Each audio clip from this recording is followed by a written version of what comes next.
आज का जो ये विषय है ये महिलाओं के लिए डेडिकेटेड है जी। और ये बहुत ही अहम विषय है एक्चुअली। महिलाएं जो प्रेग्नेंट होती हैं, प्रेगनेंसी अपने आप में एक नई नया एक्सपीरियंस है। अगर जो पहली बार प्रेग्नेंट हो रही हैं उनको बहुत तमाम तरह की तकलीफें झेलनी पड़ती हैं। शरीर का आकार बदलने लगता है, थोड़ा मोटापा आने लगता है, खाने की रुचि कम जाती है, गैस बहुत ज़्यादा बनता है, कॉन्स्टिपेशन कब्जियत की बीमारी जो है अगर किसी को पहले से और बढ़ जाती है, नहीं है तो होनी शुरू हो जाती है। जी। उनका तकलीफ होता है, पेट साफ नहीं होता है। और चौथी जो शिकायत है कि मॉर्निंग सिकनेस, उल्टी होना, सुबह में बहुत उल्टी होना, और कभी कभी उल्टी इतनी ज़्यादा होने लगती है कि वो रुकती ही नहीं है, इवन दवाई देने पे भी नहीं रुकती है। तो ये तमाम तकलीफें होती क्यों हैं? पहले तो ये समझते हैं। प्रेगनेंसी में आपके महिला के अंदर एक हार्मोन होता है प्रोजेस्टेरॉन, उसका वो बढ़ता है इसलिए कि वो बच्चे को सलामत रखे और प्रेग्नेंट महिला को वो हेल्प करने के लिए बढ़ता है। लेकिन उसका एक साइड इफेक्ट है, और वो साइड इफेक्ट है नौसिया, वोमिटिंग, ब्लोटिंग, जो आप बोलते हैं उल्टी, गैस बनना, और थोड़ा कब्जियत, पेट का चाल कम हो जाना। तो ये सब तमाम तकलीफें वो महिला को मिलना शुरू हो जाता है प्रेगनेंसी में। अब आती है बात की करना क्या है।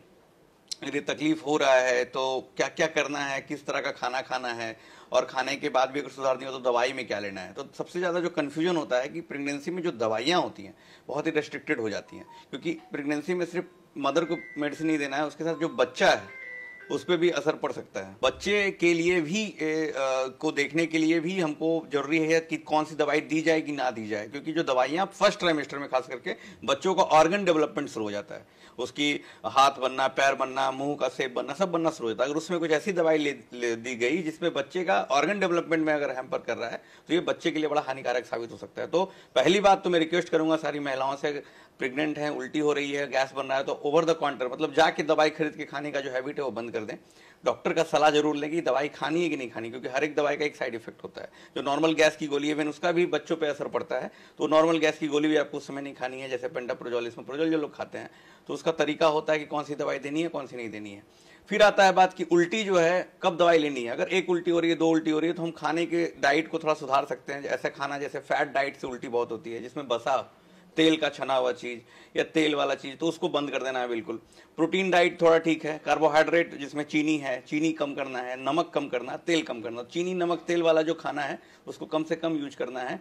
और लो रेसिड्यू डाइट जो आसानी से पच जाए उसका यूज करना है। फल का सेवन करना है। ये सब सेवन करने से थोड़ा पेट आपका संतुलित रहेगा। फाइबर डाइट बढ़ा देना है। खूब पानी पीना है, 3 से 4 लीटर पानी पीना है। फाइबर डाइट ज़्यादा रखना है। अगर आप भुंजा खाते हैं, जो हम लोग खाते हैं, जो भुंजा का सेवन, चना का सेवन, सलाद का सेवन, ये सब चीज़ को बढ़ाना है। उससे भी बहुत बार ये चीज़ करने से, पानी पीने से, खाने से भी आपका कॉन्स्टिपेशन, गैस बनने की समस्या थोड़ी कम होने लगती है। दूसरी बात की बहुत मिथ होता है कि प्रेग्नेंट हो गए तो काम ही नहीं करना, बैठे रहना। ये चीज़ नहीं करना है। चलना फिरना है, नॉर्मल जो आपकी एक्टिविटी होती रहनी चाहिए। अगर आप बिल्कुल बैठ जाते हैं तो भी आपको गैस बनाएगा, उसके कारण भी आपकी कॉन्स्टिपेशन की समस्या बढ़ जाएगी। अब आती है कि इतना करने के बाद भी आराम नहीं हुआ है, तब डॉक्टर से मिलना है। तो उसमें कॉन्स्टिपेशन की बहुत सारी दवाइयाँ हैं जो हम लोग देते हैं, जो प्रेगनेंसी के लिए बिल्कुल सेफ है। वो दवाइयाँ हम लोग शुरू कर देते हैं। और दूसरा काम क्या करते हैं, कुछ विटामिन जो हैं वो प्रेगनेंसी में जो उल्टी होती है उसको हेल्प करता है रोकने में। पैराडॉक्सिन होता है, उसका बहुत सारे नाम आते हैं। पैराडॉक्सिन की दवाई वो देते हैं, वो सेफ है प्रेगनेंसी में, और उनकी उल्टी को भी रोक सकते हैं। जिंजर का सेवन, अदरक का सेवन कहा जाता है प्रेगनेंसी में अच्छा होता है उल्टी रोकने के लिए। तो ये सारी चीज़ें करके हम उल्टी को कंट्रोल करते हैं। कभी कभी क्या होता है, जैसे अभी बताया, कब डॉक्टर से बिल्कुल ही मिलना, हाइपरेमेसिस ग्रेविडम एक टर्म है। बहुत बार उल्टी हो रही है, उल्टी होती जा रही है, सुबह से शाम हो गया 10 उल्टी होती जा रही है, डिहाइड्रेट हो गया पेशेंट, प्रेग्नेंट पेशेंट, और ऑलरेडी बच्चा है, इतना ज़्यादा उल्टी हो रहा है। तो ये ऐसी समस्या भी बहुत बार देखने को मिलती है। उस केस में हम लोग पानी, मुंह से इंटेक कम करके पानी चलाते हैं और दवाइयाँ कुछ चलाते हैं और उसको कंट्रोल करते हैं, और ये कंट्रोल हो जाती है, बिल्कुल हो जाती है। तो ये तमाम चीज़ों को आपको समझना है। खूब सारा पानी पीना, और कार्बोहाइड्रेट का सेवन, फैट का सेवन कम करना। अगर उल्टी उसके बाद भी नहीं रुकी तो कुछ दवाइयाँ होती हैं जो बहुत अच्छा काम करता है, पैराडॉक्सिन कंटेनिंग ड्रग, उसको लेना।